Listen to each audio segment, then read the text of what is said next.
Would you like to bet $20 and win $100 at BetMGM regardless of your wager's outcome and get $100 in free wager bucks?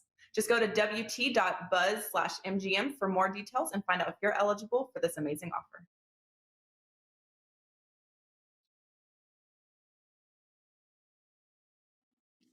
Happy Friday, guys. Welcome into WagerTalk TV. You're watching Puck Time. I'm Andrew McInnis. And instead of just me and Carm today, it's just me and Brian today.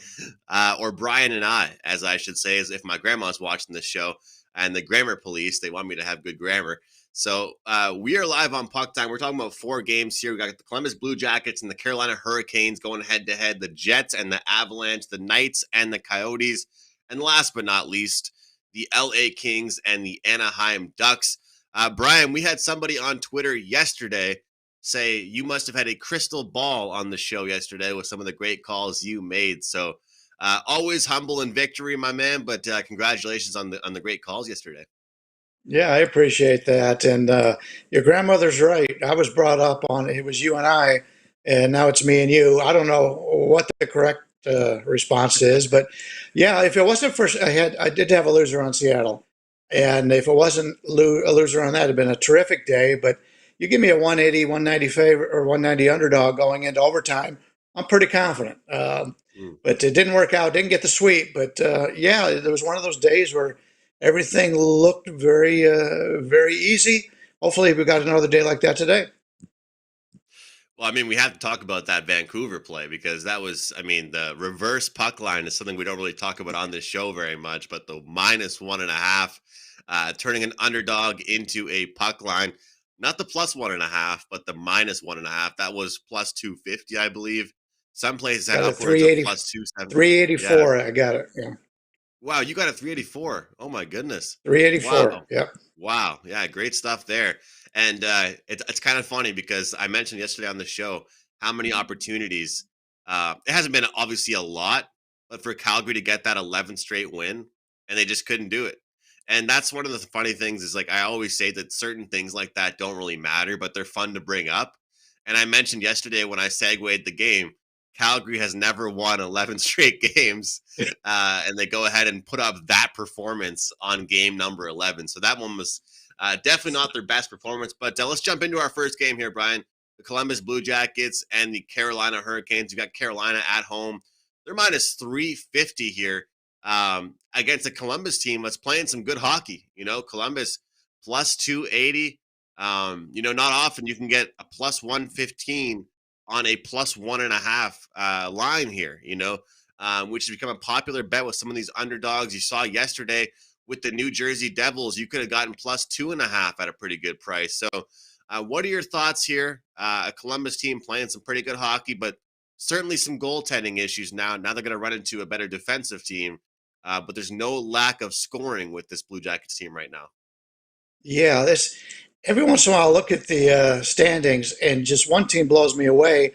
And I was treating Columbus for the most part as an also-ran all season long. And then I started looking the other day and I saw they had an actual winning record. And I said, where did that come from? And then I went back and looked at it, and yeah, they're playing very well. 7-1 in February.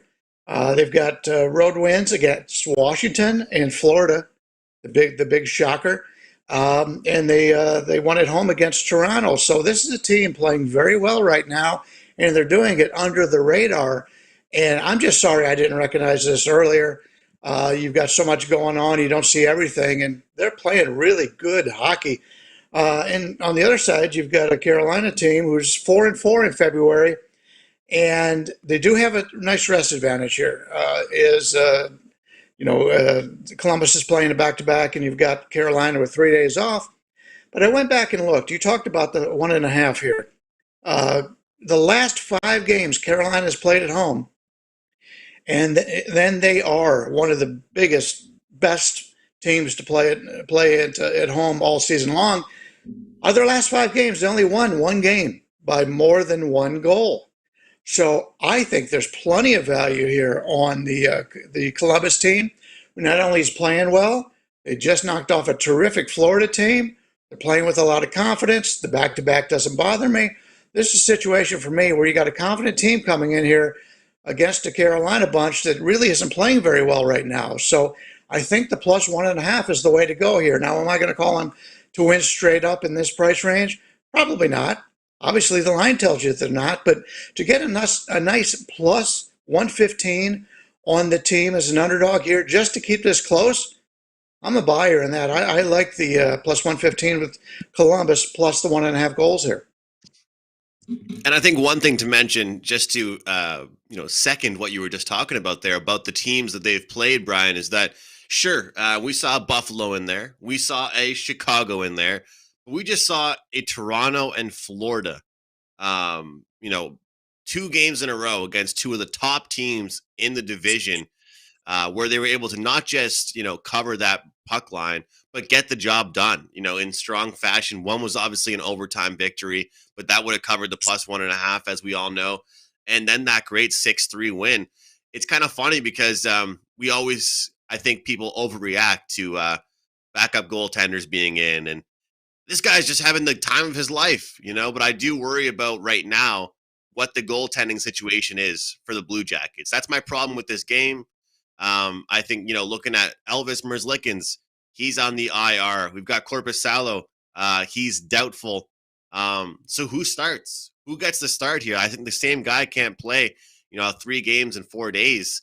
So I am a little bit worried about that with the Blue Jackets team. And you talk about the rest for Carolina. I've been bringing up rest quite a bit lately. It's been a couple days for Carolina. Definitely not the same as 10 days, but for a good defensive team like Carolina, I actually think that benefits them a little bit because the effort and the strategies and the tactics that they put in defensively, and Rod Brendamar, a great coach, I think he gets his team back on track here. As much as we've seen goals between in games involving Columbus lately, I like the under 6.5 in this game. I think that 6.5 number is a little bit recency bias from really what we've seen from both teams. Taking a look at Carolina, who have they played recently? Well, their last game was against Philadelphia, and I think Brian and I could go top corner on a couple Philadelphia goaltenders. So we can't really take that one into account. So I think we get a kind of a mix-up, a defensive battle. Remember yesterday, that Wild and Leafs game? I had the over in that one. But both these teams were scoring recently. Everything lined up towards the over. It was 5 straight games over the total for the Wild. And look what happens. I mean, there was, 0-0 after one. It was 1-1, like halfway through the game. Sometimes you kind of just see teams play good defensive hockey, and I feel like Columbus can't keep up their scoring ways. And Carolina, they don't usually have to try and win games, by scoring 4 or 5 goals by some teams do, because they're so strong defensively. So any chance you talk me off that, Brian, or I'm kind of on the same page here?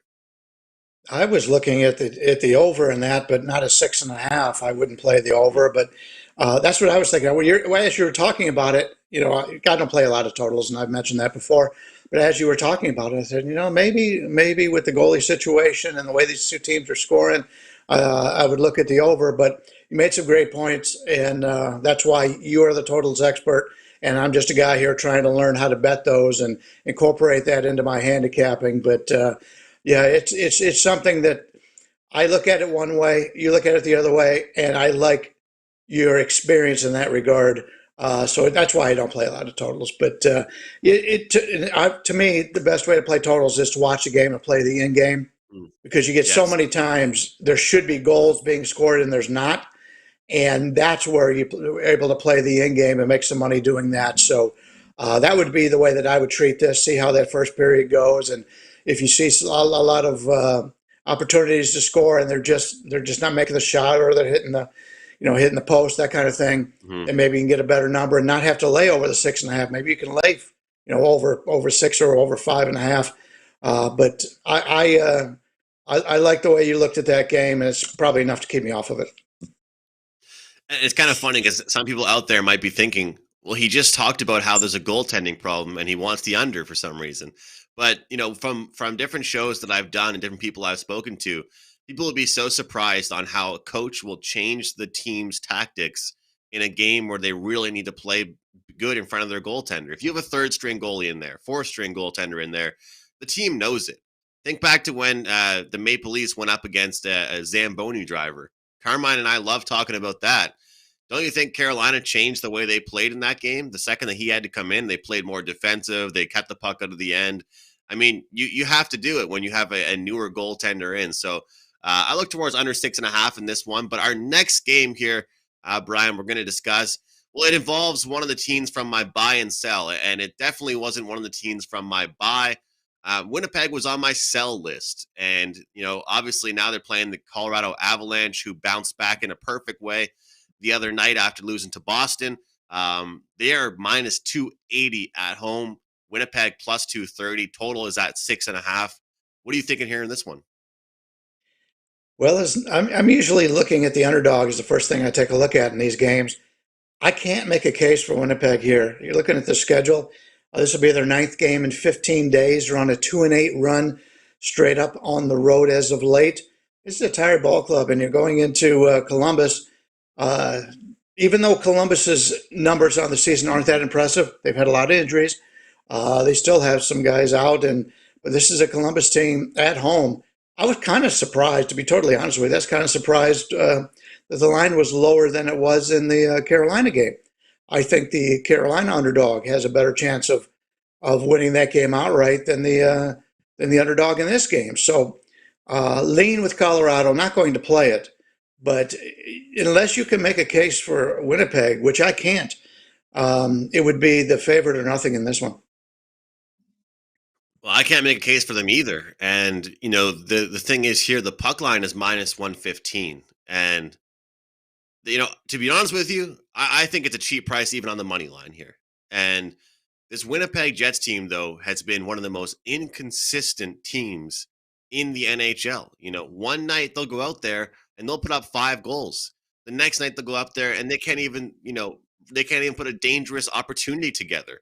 That's kind of what I see from them. But I really think that sometimes, and you said that you selected, I didn't watch WagerTalk today that day.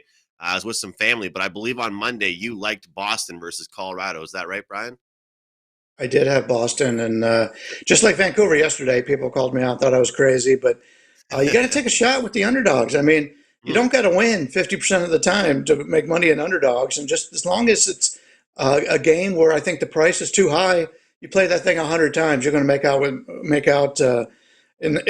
a nice profit there. But anything can happen in one game. But yeah, you've got to be able to figure out spots, and especially with these really good teams. If a team is coming into the game yesterday, won 10 straight games, coming in feeling fat and sassy, as Marco would say, against another team, that's a team that I think in the long run you can make money going against them, and that's the way it was in that game also. So Boston was a team playing at home. They got such a good pedigree. They're a team that, if you look at the expected goals in that game, expected goals has been a reason why Boston has not played well this year. They're not getting the shots that they had gotten in the past. You knew that would turn around eventually, and it worked out in that game for me. But I can't make that kind of case here with Winnipeg. No, and what I was going to say with that was that sometimes teams need a wake-up call as well. Daryl Sutter didn't want that to happen to his Flames. Good on them to get to 10 straight. That's not easy to do, But Colorado losing that game to Boston, it could be kind of a happy accident, because sometimes teams do need that wake-up call that, hey, you're not going to cruise by every game. You're not going to win every game by putting up 4 or 5 goals.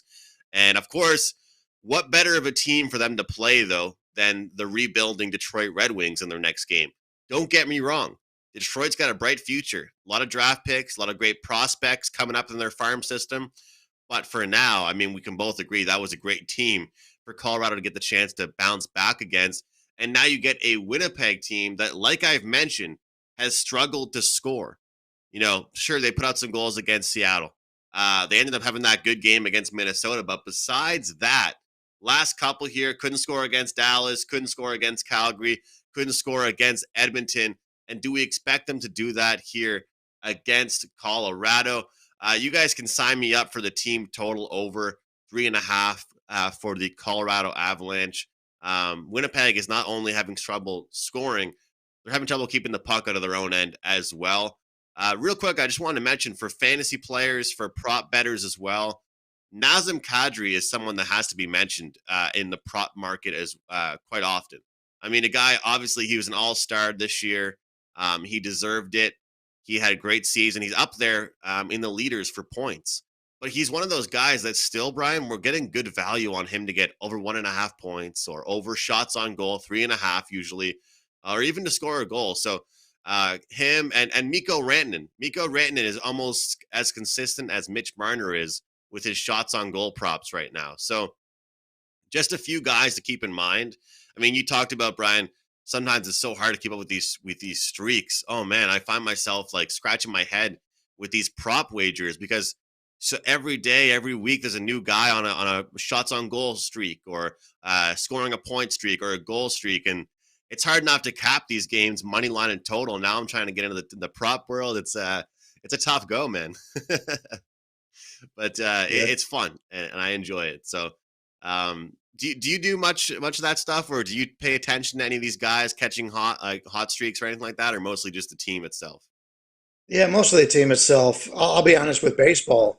I do. If you find a hitter, a real streaky hitter that's on a nice run, especially if they're a power hitter, I'd like to put them in my fantasy lineup for that day or expect something out of that. But for hockey, no, I know I don't do any of that. But I do want to point out, you made the comment about going for 11 in a row. They've never won 11 in a row.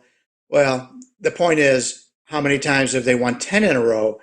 And I don't know what that is, but I'm sure it's a small number. So yeah, just because they never won 11 in a row does not mean anything really, because how many have they won 10 in a row? So it's just, I just look at it and see if a team is going to be overconfident.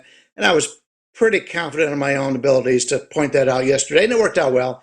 I probably wouldn't be talking about it if they won, but since they didn't win, it's something we need to talk about. Once a team, I say it in the NFL all the time, every week you've got a different team that's the best team in the league. And if you could just ask all your friends, who's the best team in the league right now in the NFL, I think you can make money by just betting against that team the next week because it changes so often. And if everybody feels that this team is the best team, you know that team itself feels that it's the best team. That may be something I'm going to have to start doing, taking polls every week and on Twitter or something. Who is the best team in the NFL? Whoever gets the most votes, betting against that team against the spread. And wonder, I bet you we win money doing that. Well, it's kind of like Steve Merrill's segment, right? The Fade the Public segment. He does it every Friday. It comes out on YouTube.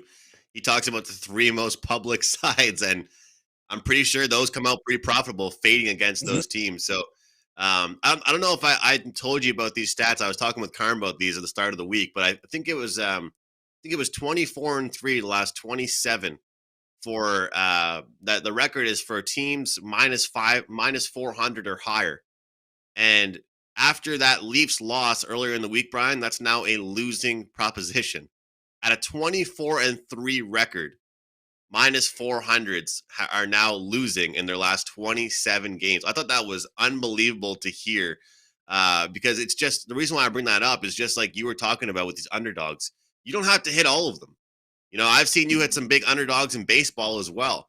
If you're someone that's just every now and then you're popping in and you're betting here and then you don't bet again for the next week, maybe underdogs aren't for you. But if you're someone that really is following sports every day, you're handicapping like we are, you don't have to hit an underdog that's plus 250 or plus 385 like Brian did every single day. You only have to hit a few every now and then, and you're making some pretty good money. So that's just a huge hit. I respect the reverse puck line. Those are always fun. It's even fun taking a puck line on a game that's like pick 'em, you know, because you still get like a plus 200 or something like that every now and then too. So the Vegas Golden Knights and the Arizona Coyotes, that's our next game we're going to discuss here. Speaking of big favorites, Vegas minus 270, but hey, isn't everyone a big favorite against the Coyotes? I think I've saw an outdoor rink bigger than the rink they're going to play in next year, Brian. Here in Canada, we've seen more rinks for midget and bantam leagues than what Arizona is going to be dealing with at ASU. But Arizona, they're plus 220. A total is 6 in this game, and I just look at this one and I think to myself right away, wasn't this supposed to be a rivalry? I mean, besides the LA Kings, wasn't this supposed to be the rivalry? But it can't really be a rivalry if only one team is good, eh, Brian? That's correct. And I knew the first couple of seasons living here in Las Vegas and going to all the games. The LA Kings. LA Kings fans would travel. They come to Vegas, and that would be the big rivalry. Unfortunately for LA, it hasn't worked out that way. But I'm excited to see how Arizona plays in that a small little rink. You would think from a home ice advantage that would be really an advantage for them over the opposition. Opposition is not used to playing in that. I know like in college basketball, when you play at Duke, where the fans are right on you like that, that's a pretty big advantage for the Duke Blue Devils. And I'm planning on going to as many of those Arizona games as I can, as long as the prices of the tickets aren't outrageous. But considering they rarely get 5,000 at a game now, I don't see how they're going to sell out all the time. But it'll be a lot of fun to go there. But yeah, this is a really interesting game, and I did use this as a free play on the site for everyone today. Nice scheduling edge here for the Vegas Golden Knights. They have had the last 4 days off. And opposed to a lot of the other teams, I think it's really important for them to have the last 4 days off because obviously they've got Eichel in the lineup now. He's played a few games. But they get three key guys back. They get their starting goalie back in Lerner. I don't know if he's going to play tonight or not. I don't actually think he is. I think he's questionable. We'll have to see. But they also get Martinez and Whitecloud back, two key defensive players. And it's a situation for me where you've got we just talked about teams, how they play when they get different goalies in there. I was looking today, and goals against average doesn't mean everything, but their third string goalie has the best goals against average. Their second string goalie has the second best goals against average. And when Robin Leonard is in goal, it's the third worst. He's got the worst out of the three. And a lot of that has to do with they're more confident with him in goal, and they could get out on offense and spread the ice a little bit. And so there's more to it than just the numbers. But it's interesting how they did that. And that was a good point for you, is when you get a guy in there as a goalie, teams change, and they have to change. So I think from a scoring standpoint, I think Vegas, from an offensive standpoint, even though they're getting the defensive guys back in the goalie, it wouldn't surprise me to see them open up a little bit now that he's back in the lineup. If he plays tonight, not sure at this point if he will. But it's something there that I think there's an advantage. And Arizona's only had the one game off. But the only thing is for Vegas, they do host Colorado tomorrow. And if you remember, they just played Colorado 2 weeks ago, and they got shut out 2-0. So if you are laying the 1.5, that is the concern, is they may just sit on the puck late in the game and not try to extend that unless they get the open goal. But I think Vegas is the right side here, whether you lay the high number or you lay the 1.5. I like the Vegas side, but that game with tomorrow with Colorado is an important game. That's been their big rivalry out in the Western Conference. And we'll see how that goes after being shut out by the Avalanche last time they played. But I want no part of Arizona in this one. This is a game where I think the Knights play very well. And it's nice to see them get everybody back. It's probably the healthiest they've been all season long. And that's despite their captain, Mark Stone, being likely out for the remainder of the regular season because of their salary situation. I am assuming they're going to bring him back for the playoffs when the salary isn't a concern. That way Eichel and Stone will be able to play on the roster at the same time with those huge salaries. So like Vegas here, like I said, there's a few games on today's card that I think have some value. Vegas is one of them. If you don't like to lay the big number, I wouldn't be too concerned laying the 1.5, but keep in mind they are playing Colorado next game out. I'm disappointed in your Vegas Golden Knights, Brian, because they're going to pull the Tampa Bay. They're going to pull the Tampa Bay, and they've got all this salary cap space now that they put Stone on the LTIR. The same thing just happened with the Maple Leafs. I'm not trying to call out a fan base right now, but it kind of makes me a little bit disappointed to see how many people were, I don't know, celebrating Jake Muzzin's injury because now they have 6.2 cap space available to go attack somebody and pick them up on the trade deadline. I'm not saying people were happy he was injured, but they're going to do the exact same thing. They're going to wait until the playoffs, bring Muzzin back. You got Stone. Imagine that Vegas Golden Knights offense with Pacioretty, with Eichel, with Stone. with all these marches, so many great players in that team. It's going to be fun to watch. But I wanted to just kind of second something that you said there about that game tomorrow, Brian, because often on this show, and I'm sure you notice, and I know I'm younger in the industry, and a lot of these words have been going around for years, but there's so many cliches, right, in the betting industry. There's so many people love to fade, backup goaltenders in hockey. People love to fade teams on back-to-backs. We talked about this yesterday. And one thing that people always talk about is letdown spots or look-ahead spots. And based on what I've learned from talking to former players and just members of the media, that what you just mentioned to me is the least cliche and the most accurate. I think that the look ahead might be a lot more accurate than some people want to believe. These players know in their locker room, they have a huge calendar up there with all the games they're playing, and they genuinely have games circled 100%. That's not made up. That is 100% accurate. These teams are Vegas Golden Knights tonight. As Brian just said, they know they have the Colorado Avalanche on deck coming up. There's no denying that. Arizona, every game they're excited to try and play upset. They're always that's their goal, especially these big games. They have gotten up for it. Heck, they beat Colorado a few weeks ago. So where I'm going to go in this one, unfortunately, of course, like I said, we do puck time 11 a.m. Eastern. So I'm seeing Leonard is probable or questionable to be in the lineup tonight. But one of my websites, Brian, is saying that Laurent Brossoit is probable to play in the game and expected. So kind of getting some mixed messages here. But I like the under in this game. I like under 6, Arizona, you look at kind of what they've done recently. Again, in the LA game, in the Tampa Bay game, sure, it was kind of a higher scoring game, but their last 2 games have been lower scoring. Those were against LA and against Dallas. And unless Vegas blows the roof off the place and puts up 4 or 5 goals, I really think this one could be tight. And I got to give credit to Arizona's defense because they have been competing for about a period and a half. If you notice, sometimes with these Arizona games, they're actually pretty tight for the first period, and then they kind of slowly slip away because you can't play great defense for 60 minutes straight. And the second they have one slip up, that's when the Arizona team starts to fall over a little bit. So I think under 6 is the play here. What do you think about that, Brian? Yeah, it makes a lot of sense. And you talked about Arizona playing well at times. Usually you will see the lesser teams do much better in the first period because the other teams come in a little bit overconfident. They are even at that point. They think they have a chance to win. It's when they fall behind by 2 or more goals that you really have to worry about the underdogs in these games. So, yeah, Vegas came into this game on a 5-6 game winning streak. There would be no reason for me to be on Vegas in this game, but they've really struggled as of late. In fact, they've struggled the entire month of February. A lot of it is because of injuries, but it's also bringing in Eichel and losing Stone and Pacioretty for a long period. So, you all have to take that into account.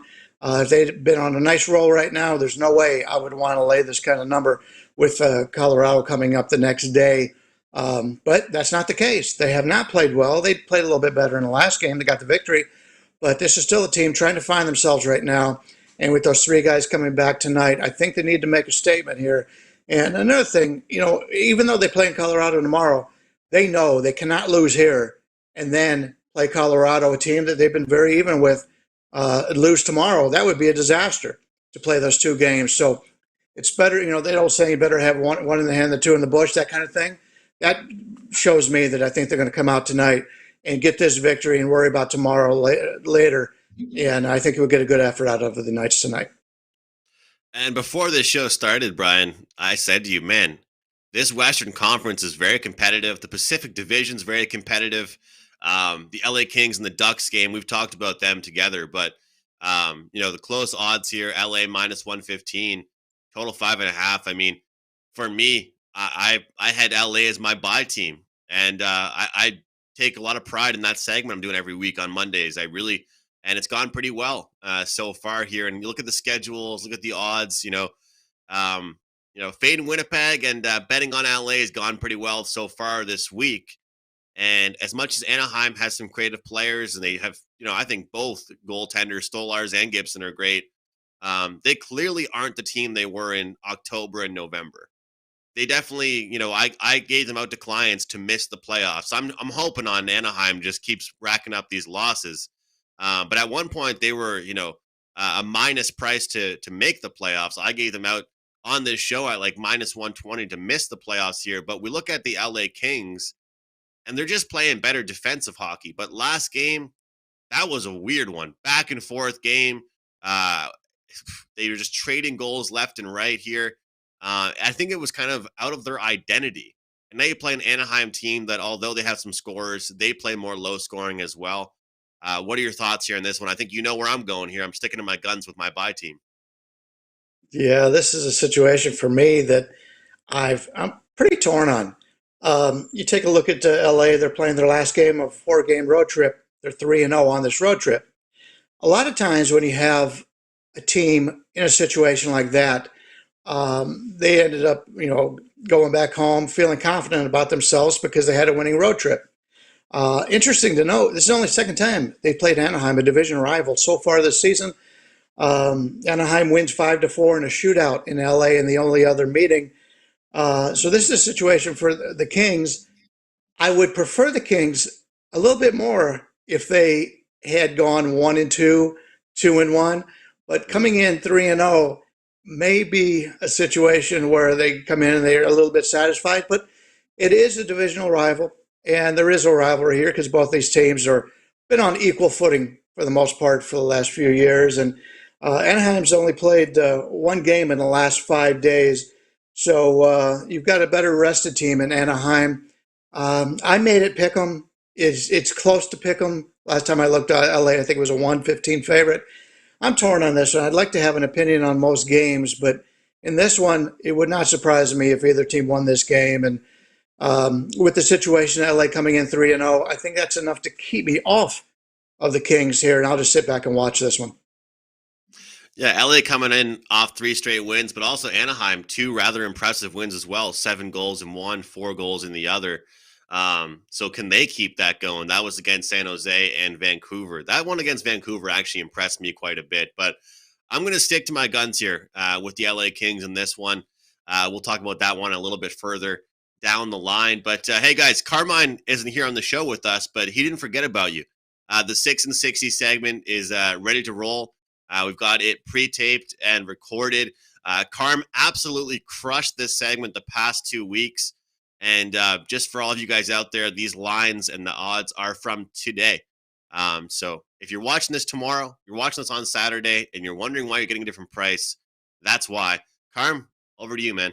Hey guys, Carmine Bianco, Puck Time, 6 and 60 segment. I wanted to make sure I got it out to you guys that continuously follow on Fridays and during the week. I hope to be back next week, starting to feel a little bit better. Remember, guys, the 6 and 60 odds are the Thursday overnight line. So there's going to be a little bit of difference between what you see up on the screen and what the final lines are on Saturday. So grab these early on Fridays to avoid the biggest line changes. And with that said, let's get to the 6 and 60. Hey guys, 6 and 60. Here we go. Philadelphia and Washington. We're going to take Washington in regulation times. Caps haven't played since the 17th, but the Flyers are 2-18. They're past 20. Colorado and Vegas. We're going to take Vegas as a small home dog here. Both teams on the second of a back-to-back, but this is a 3rd and 4 nights for Colorado. Florida and Edmonton. We're going to take Florida here minus the 160-ish. It's the acid test for the Oilers, but Florida's coming off a rare home loss. They've gone 23-4. They're past 27 at home. San Jose and Boston. Boston minus 125. Bruins are starting to get healthy and players back. Sharks have dropped 9 of 10. Kings and the Islanders. We're going to play over 5.5 in this game. Guys, let's keep rolling with the Islander road overs. They've now gone 8-2 their past 10. Kings have gone over 6 of their past 7. Finally, Calgary, Minnesota. We're going to take the live dog, Minnesota, Calgary, about to start a rough stretch of games. Minnie's a live dog here. That's the 6 and 60. At the buzzer, the basket is good. That's impressive stuff. That's not easy to do in 1 minute, giving out those picks, all kinds of information there. Brian, you ever watch Family Feud, that game show? It reminds me of Fast Money. You ever watch that show at the end? If the winning team, they have like they get 1 minute to say all their answers. It cracks me up because I just picture Karm being on Family Feud whenever I watch that segment, and it's hilarious. But it's not easy to do that, and he rattles off those picks very quickly. If Prez was on Family Feud, he would get out one answer in that total minute that they have there, and so that's probably why we haven't seen it. But yeah, it's interesting with Carmine. He's a little under the weather right now. I haven't talked to him. I know you guys talk very regularly. How's he doing? It seems like he's doing great. Just resting, taking things easy. I believe he has some appointments to get to, but him and I are going to be in Vegas to visit you and have our puck time meet and greet, and hopefully have a great time together. We're going there. I'm going to be there March 17th. So I just want Carm to rest up and make sure he gets healthy, and we're going to have a good time. So I know everybody had some great messages in our live chat and our comment section and on Twitter. So we appreciate all of you guys, all of our viewers here on Puck Time. Seriously, we appreciate all the nice words from you guys. Even the trolls, even the haters, all dropping some nice words every now and then. So we appreciate you guys as well. Brian, before we jump into best bets and a little bit of promotional stuff, I did want to mention our promo code we have going on for all the great guests we have on Puck Time. That would include you, Brian. That would include the Prez. That would include Buster. That would include, of course, the host as well. Usually, Carmine and myself. It's Puck 30. 7-day all access for $69. Again, Puck 30. You punch in that promo code at checkout, and you get 7 days all access. Absolutely great deal, especially heading into the weekend. I always say weekends are jam-packed with college hoops, with NBA, with NHL. I've got UFC action for tomorrow, which has been going pretty well. So jam-packed stuff there. So make sure you use that Puck 30. And Brian, you've been red hot across the board, so people should definitely use that for you as well, Puck 30. So what do you have up for your clients? And if someone buys that package, what are they going to get from you tonight? Yeah, actually 31-11 now in hockey, and I do play underdog. I had Seattle, like I said yesterday, with a sizable underdog. Yeah, it's been great. Number one on the season in the NHL in profit. I've actually doubled clients' bankrolls and that alpha last night. So, yeah, it's been terrific. I also have 2 college basketball plays going today, as well as another NHL play that we haven't talked about on today's show. One of those 2 college basketball plays is a 5%er. I've always been real transparent on my 5% plays as well as everything else. On one hand, we've lost 4 straight college basketball 5% plays. On the other hand, we're 9-5 our last 14 college basketball plays. So there was people talking about losing 4 in a row, but we won 9 out of 10 before that. It's going to happen. It's streaks. But we do have a nice 5% going today. You can get the entire package for $39 or buy an extended package. And I would recommend that for just not myself or for anybody. But yeah, it's been a really good year. Number 2 in net profit on the entire season, or entire 2022 for clients over here at WagerTalk. For my best bet today, I'll go back to the game we started out with. I will take the team that I, for some reason, have ignored lately, and that's the Columbus Blue Jackets, playing great in the month of February, 7-1, wins over quality teams in Washington and in Florida and Toronto. And you've got going against a Carolina team who has not blown people out at home. They have a terrific home advantage, but they just have not done it. The last 5 times they played, only 1 time did they win by more than 1 goal. We're going to get a plus price. Colorado plus 1.5 at plus 115. That'll be my best bet on today's show. Great stuff there. Columbus plus 1.5 at a plus 115 price, and you don't usually see that with a plus 1.5. So a great price there. Have a great weekend, Brian. Always good to have you on the show. And thanks for filling in here on Friday. For me, it's going to be a smaller slate for me in the NHL today. I'm waiting on some goaltender information, but there's 2 plays I'm really eyeing, 2 plays I really think I'm looking towards. And I'm not always someone that banks on goaltender information, but today I think is one of those days where I just want to get that last bit of info that I need. You guys can check my page at WagerTalk and use that great promo code PUCK30. Get 7 days of all access. Don't forget UFC. UFC, I'm releasing every weekend I know we've got such great handicappers at this website with UFC, but I was number 1 last year with 5% UFC plays. My best bets have hit at like a 67% clip in the last 6 months. That's 4% and 5% plays together. So check me out for UFC tomorrow on Saturday as well. My power play is going to be the LA Kings, guys. I figured might as well wrap up this week by putting my money where my mouth is on my bye team with the LA Kings against the Ducks, a team playing some great hockey, scoring goals, playing good defensively, and really not off their best performance, and they still won. I feel like they'll bounce back, even though they won, with an even better performance and get the job done against a division rival. So LA Kings on the money line for me. Brian Leonard with Columbus +1.5 at +115. And I want to wish you guys all a great weekend, a very successful weekend, and a very happy weekend. On behalf of Carmine Bianco, Brian Leonard, our producer Dan, I'm Andrew, and I'll see you guys on Monday. Deja vu. It may seem like it since we've made the same announcement 3 times in the last 3 months, with this being number 4, but we are lowering our prices again. First, our 30-day all-access went from $349 to $299. Next, the 7-day all-access pass went from $119 to just $99. And just a few weeks ago, despite our popular 3-day all-access pass, it went down to $59 from $69. Next up is the 90-day all-access pass, which is now officially dropped down to $749 from being $849, giving you 90 days of selections from your favorite handicapper for under $6 per week. Remember, purchase WagerBucks can now be used the same as cash, including on our new lowered price, $3, $7, $30, and 90-day all-access packages, allowing you to save every day on every pick you buy.